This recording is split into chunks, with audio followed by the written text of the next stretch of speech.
I've been seeing a lot on Twitter, a lot of Miami and FSU fans mocking Florida, being like, "Oh, you only have the 80th class."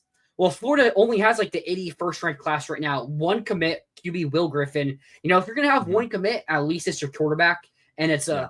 at least it's a 4-star guy. It's not some 3-star corner out of Zephyr Hills. I mean, I don't know. I'm not trying to throw shade there, but it's not some random guy that's just decided to commit because it's Florida. It's your Yeah. QB that's a good prospect. So the question is Florida really in trouble right now with this recruiting class? I mean, quick answer, no. I don't think you Mhm. can really judge your recruiting class. I mean, you can't really judge a class until the final day, as we saw with last year's team. But I don't Mhm. think you can really even judge it before official visits start taking place, which some have in May. Colorado was hosting some. I don't know Mhm. how, but Florida's they don't start until the last day of May, May 30th, and going into June. But I'm not going to worry about this recruiting class until we get to football season.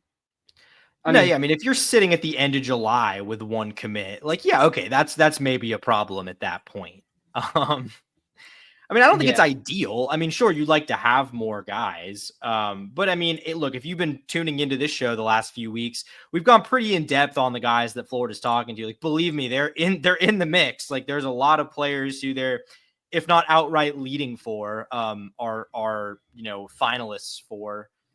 I mean, I think there's an element too of what we saw last year that is kind of waiting and seeing. I think there's probably some guys who just want to see, there's a lot of positive momentum and energy around the program. Like they kind of want to see it actually materialize into something more than 8-5. I think that's probably true for some guys. maybe. I also just think you look at like the past couple of years, the classes were never really that large the Mm-hmm. heading into the official visit season. I mean, the class we talked about a lot because of the good start it got off to was back in 2023 when you had Jamont Waller. We talked about Childs last week. Not, yeah, I'm not going to talk about it again because I always get Aiden and Aaron Childs confused. But you look at that class, it only had like one or two commits heading into the official visits. And then a month into the official visits, it's a top 3 class in the country. So everything can just change just like that. I mean, we have a smaller box, so forgetting where to snap, but everything can change in an instant. I mean, Yeah. you look at guys like Vodney, Cleveland, Valden Stone, those are 2 top 150 guys where if they commit, our recruiting ranking is jumping to the top 30s. And then you get a couple other players at receiver like a Samarian Wingo, Darian Williams. Like, it's really easy for Florida to just get 5 commits and jump inside the top 25. Like, this is no issue at this moment.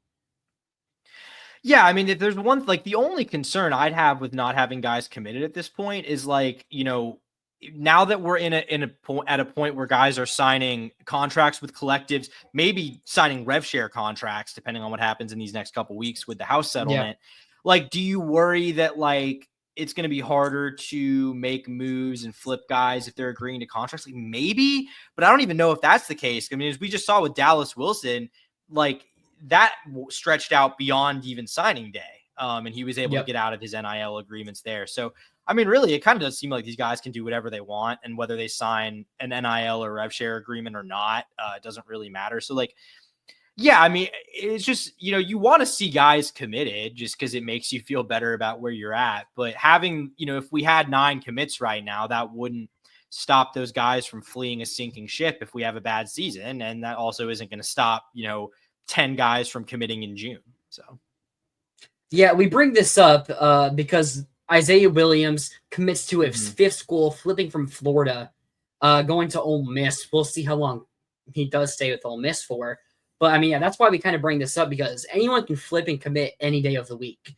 I mean, Mhm. Isaiah Williams, he was taking physical visits, and there was talks that he might not end in Florida's class, and then it kind of just happens. But like, I mean, in this day and age of college football, we saw it to end our season where we went from 54 to 7. You just need a couple of good months of football and some money to come in, and your class can flip on a dime. I'm not really worried about it because I already named a bunch of guys that we possibly lead for right now who they visit early June. We could be 2 weeks into June with 10 commits, and I wouldn't be shocked. Yeah. No, I mean, I think by the end of the summer, like just with all the guys, again, like just the guys that over the last few weeks that we've talked about on this show, if Florida even closes with half the guys that it seems they're in a good position for, you're looking at probably a top 15 at least class by the end of the summer, you would think. Oh, I mean, assuming sure. they can close with at least just like a fraction of these guys they're bringing on campus for officials that they're in good positions for. Because they're all, for the most part, I mean, a lot of top 200, top 175, top 150 even kind of guys. So, I mean, again, to me, it's like, let's talk at the end of July. And if things still look like this, maybe then that's a little bit concerning if you've gone through a round of official visits and you're still not getting guys. I mean, yeah. So this is kind of not necessarily on topic. It's recruiting wise. I don't know if you saw, someone posted on Twitter an article about Texas and them spending $30 to $40 million on their football roster. Yeah. Did you see that? Yeah. So that was the Houston Chronicle reported that. And then Texas 247, they disputed that. They said that number wasn't true. That was a paywalled article that I couldn't read. So I don't know if they offered an alternative like figure there of what the actual price is. But I mean, yeah, that's pretty credible report, $30 to $40 million. I mean, I don't know. I mean, obviously that's maxing out under house. Like that is the whole thing about this is like all these numbers and all these finances are based on the house settlement, which I mean, I have no reason to think it's not going to get approved, but it hasn't yet. Like if the judge were to reject that, like that would throw a wrench in everything these schools have planned. I mean, rev share language is written into coach contracts. Like we will give you X amount of dollars in rev share. So I don't know what happens to all those deals if it doesn't go through. I bring that up because I heard a couple things about Texas throwing money for Vodney Cleveland and Jalen McCoy, two defensive linemen that were going after. I mentioned Cleveland earlier. And it could get really worrisome if Texas, I mean, the reported amount they spent on last year's roster was $2 million.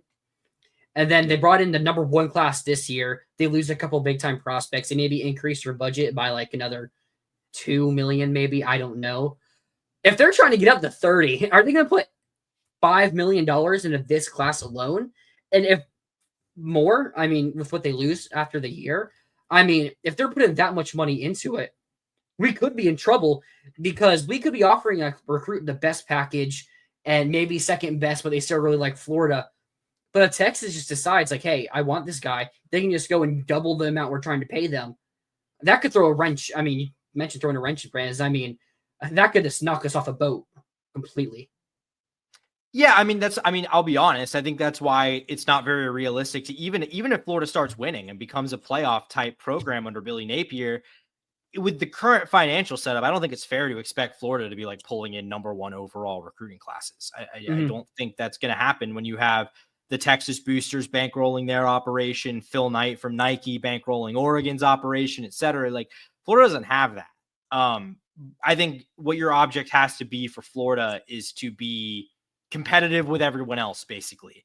Be at the level of the Georgias, the Alabamas, the LSUs, the teams that are putting a lot of money into it, but don't have a billionaire writing blank checks for them, which is what a select few programs in the sport have right now. Texas, Ohio State, I guess. I mean, more Oregon. You could throw Michigan in there too. Yeah. Is it Oracle? The Oracle founder is the one who paid for Bryce Underwood. Basically, I want to say it's the Oracle guy. Blanking on his name. That sounds right. Yeah. So I mean, and then you look at Texas Tech, man. They've got an oil guy too. I was thinking about that. Yeah. Cody Campbell, I think is his name. Talked about him last week. Yeah, I mean, they either got to find a guy like that who's willing to do that, which maybe if you win, you can. I don't know. But until that happens, I mean, you got to be kind of realistic about what you're talking about here. You can't expect that these 18-year-old kids are going to turn down like a 2 times contract offer. You just got to put yourself in position to be competitive with the schools that you're really measuring yourself up against. Yeah. So, I mean, looking at this question overall, is Florida recruiting in trouble? No. But if we get to the end of summer and it's still looking like a very small class, you don't have any elite recruits committed or anything like that, then maybe. But, sometimes you have a kid that's closed off. They shut down things 100%. not like Isaiah Williams, and you have him committed. Maybe Texas can't throw him that bag because they're not even talking to Texas. But it's not a problem right now. It's just a thing that people on Twitter are going to argue about. Yeah. Yeah, I mean, it's literally, I think, just a function of it feels bad to pull up Florida's 2026 recruiting page and see one guy there. But it doesn't, I mean, I would only feel bad about it if it looked like Florida was at a dead end with all the guys that have been targeting, which is far from the case. So absolutely. This is something the NVIDIA founder is a UF grad, most valuable AI company. We need to get him. Cares. I don't know if he cares is the problem. That's the thing. Because it's not only having the billionaires, it's having the billionaires that care. Because, I mean, it's a bad investment. Like, it's an objectively bad investment. You're just funneling money every year into a program that you get nothing out of. So you have to find a guy who cares enough to do that. And that's maybe the problem there. But yeah, I mean, NVIDIA most valuable. Is it just the most valuable AI? I thought it was the most valuable company in the world, like, period. Maybe I'm wrong about that. I thought it was. I know it was like one of the most profitable. Yeah.